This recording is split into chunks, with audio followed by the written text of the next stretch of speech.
Let's bring in our correspondent in Jerusalem, Iris Mackler. Iris, good evening to you. Tell us what you can see where you are. I can tell you that it's been a nail-biting night, really a dramatic finish because it was within minutes of the deadline. The president was at a very big soccer match. He was waiting with his assistant on the phone. The match goes into extra time. There's a decisive goal. The phone rings. It's Yair Lapid to say the formulaic words, "We can form a government," and it was really just minutes to go. So it's been super dramatic. They were adding the names of each party as they signed. So there's a piece of paper with all the signatures complete. And it now seems that in the procedures that the Israeli parliament has to go through, there may be another week until everybody votes. But it's not yet a done deal. We can discuss what may still be an impediment, but still an amazingly dramatic night. What does this mean for Benjamin Netanyahu? We've discussed this before. Iris, what happens now?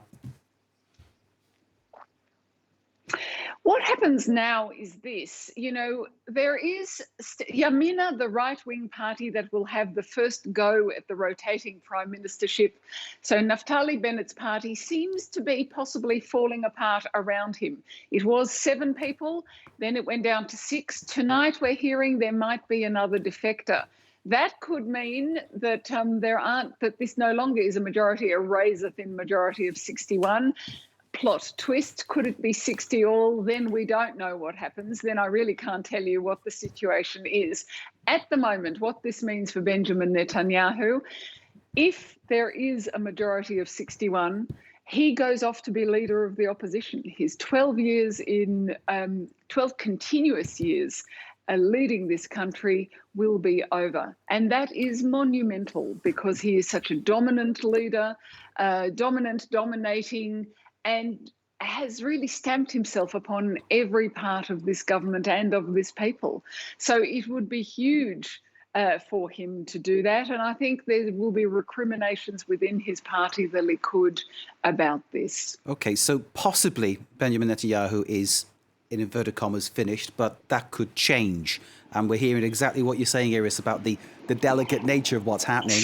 Is this coalition, coming back to that, is this coalition going to work, do you think, given its disparate nature, given that there are people from different sides of the political spectrum, perhaps with different ideas, different feelings, different philosophies? Certainly with different ideas, different feelings and different philosophies. And you're not the only one asking that. Everyone in Israel is asking that. Some people saying bitterly it'll only be a transitional government. And other people are saying this, that it is not just opposition to Benjamin Netanyahu that unites them. There are many parties in this coalition who also don't want a 5th election, not just for the good of the people, but also for their own personal good, because they won't do very well if there is a 5th election, and they might not even make it back into the parliament. That's a huge motivating factor to sit down and work together. Another analyst, Israeli analyst, has said that while ever Benjamin Netanyahu is leader of the opposition, that's another very strong motivation for them to work together and to stay in power.